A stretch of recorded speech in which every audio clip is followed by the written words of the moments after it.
ibi bintu tugiye kuganira n'ibyo abantu bari seriye bari serious sinshaka umuntu uza kubizamo mu buryo bwa blague kuko nshobora kurakara hano rwose ngahaguruka nkigendera turumva aho abantu bigiganiro giye benanira bagarahaguruka bakagenda ndibaza numvise inkuru ya case sociale ya RSSB kongera umusanzu kukuba kabiri eske barakuba kabiri umusanzu umushara utiyongereye byo bivuze iki je nacyumvise buretse gato hari ikintu cya mbere abantu bitonde hari ibintu twagiye dukora abantu bagaceceka kuko ibintu by'ubukungu mu Rwanda abantu babifashe nkaho ari sakirirego ari ibintu bitaganirwaho wabivugaho narakubwiye ntibibazo dufite by'ubukungu bigiye gutangira ku manifesta ntiyashize imyaka mvuga nti RSSB uburyo ikoreshamo amafaranga y'abanyamuryango ubwabyo ni ibintu bitajyanye n'igihe turimo icyambere ni kimwe niba ufite ubwizigame bwawe RSSB gashora amafaranga mu mishinga yakabaye wowe kuko muri abagenerwa bikorwa wakabaye bona dividend kuri ayo mafaranga rimwe na rimwe hakaba imishinga RSSB ishoramo yizwe nabi gahomba ku buryo nkubwiza ukuri kwigiye gishobora no kuzagera hakabura amafaranga y'abapensione iki nicyo kibazo rero nibaze babe clair inteko ishinga amategeko igire gutumiza RSSB ikayibaza impamvu ishobora kuba ko igiye gukuba twumvikana ongera usome iyo nkuru neza kugira ngo abantu babyumve ibi biraba abantu bose bagaceceka no we cannot allow this thing to happen like this none murabagira mute iki ni igihugu cyacu iyi ni issue ikomeye niba ari uko bigenze rero leta nikubira abakozi bose umushahara kuko kuvuga ngo hagiye kwikuba already umushahara nica ntikije muri iki gihe ibi ndabivuga mvugira abakozi cyane cyane abakozi ba leta n'abakozi mu bigo byigenga sibyo anje mutabaruka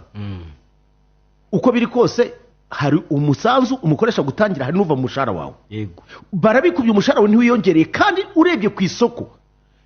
ubushize naravuze nuko rimwe na rimwe iyo tuvuga ibintu by'ubukungu abantu benshi basigaye barangiritse barikundira byacitse barikunda ibintu byaba ritazari n'ibindi nk'ibyo ariko issues nk'izi ngizi ziri pressing usanga abantu bake aribo bafata umwanya wo kugira ngo bavuge kuri ibi bintu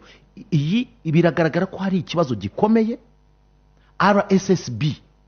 ifite mu micungire ntekereza ko itagenze neza y'imisanzu y'abanyamuryango this is clear bigaragara hari investment zakozwe ntekereza yuko ubwazo zari zimeze nko kwiyahura bakabasha kuyagaruza se binyuze mu gukamura ndabikubwiza ukuri kugeza no munsi RSSB ishobora kuba iri muri situation idashobora no kuba yakwishyura imisanzu y'abagiye mu zabukuru ni gute wowe urumva ibintu bifite logique kuvuga ngo ugiye gukuba ubwizigame umushahara ukiri wa wundi ndetse urayakubuye kuyahe urayakuye kuyahe urende abantu bararira ariko ndibaza inteko ishinga amategeko yacu what's wrong ibi ni ibintu mba mugomba guhaguruka inteko bayikubita umubare rigagagira izi sindika z'abakozi ziri baringa zirakora iki what is it ibi ni ibintu Angeli simbivuga mwebwe mushobora kuba mutabibona ariko ibintu ni ibintu bigari cyane ko umuntu yatungamo itoroshi umuntu agakubitamo igisitimu kirekire tukareba what is the problem economy yacu ifite ikihe kibazo bimeze bite erega kensi bureka abanza asome iyo nkuru gato yumve ariko uraza kumva uribaza koko eske batekereza ko are we fools no ntago turi ibigoryi turi abantu batekereza inkuru iravuga ngo ikigo cy'igihugu cy'ubwiteganyirize RSSB yego cyatangaje ko guhera muri Mutarama mu mwaka wa 2025 amafaranga y'umusanzu w'ubwiteganyirize abakozi ba leta bajyaga bishyura azikuba kabiri n'abakozi bose saba leta gusirega n'abakozi iyo uvuze gutyo ntago ari abakozi ba leta n'abakozi uzikuba kabiri rero uzikuba kabiri se umushahara uzikuba kabiri icyo nicyo kibazo aha niho mvuga yuko inteko ishinga amategeko yacu ikwiriye kuva mu bintu biri aho ngaho nihamagaze RSSB isobanura impamvu icya kabiri RSSB igomba kurebwa investment yakoze niba zarahombye duhere kuri ayo mazu yubatswe hano ntekereza ko ari igihombo ubwo se n'umugenzi w'imari ya leta uzajyayo ibi ni ibintu bishobora kuba bigenze ashyireho urwego rwigenga ibi ni ibintu birenze kuba n'umugenzuzi w'imari ya leta kuko aho bigeze ari amafaranga ntago ari bashyiraho urwego rwigenga tukajya kubakorera audit Angeli nje navuze ibintu abantu hano baranseka ndavuga nti hari ibintu tujye dukora muri ekonomi yacu twishuka ariko biratinda bikagaragara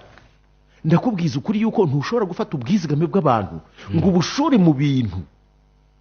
ubona bitazunguka ndabisubiramo ayo mafaranga urayatabye ntabwo ari mu kugaruka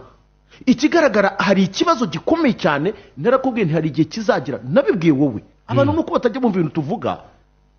rimwe na rimwe bakavuga ngo ariko barabyumva bakaduseka ntabwo ari ukuduseka iyi navuye ko ingari point isaba gutekereza irasaba abantu batekereza eske ikibazo cyihuse ni iki cyabaye kugira ngo RSSB ikube sibyo umusanzu w'ubwiteganyirize inshuro ebyiri mu gihe umushahara wo wagumye ari wa wundi none se ejo bundi bakuba amasiranse y'abamotari babasubije ngo iki ntibavuze ngo nibo bateze impanuka ngo zimaze kuba nyinshi ndabasa ntituze ibi bintu bibiri kubihuza kuko navuze ko twitonda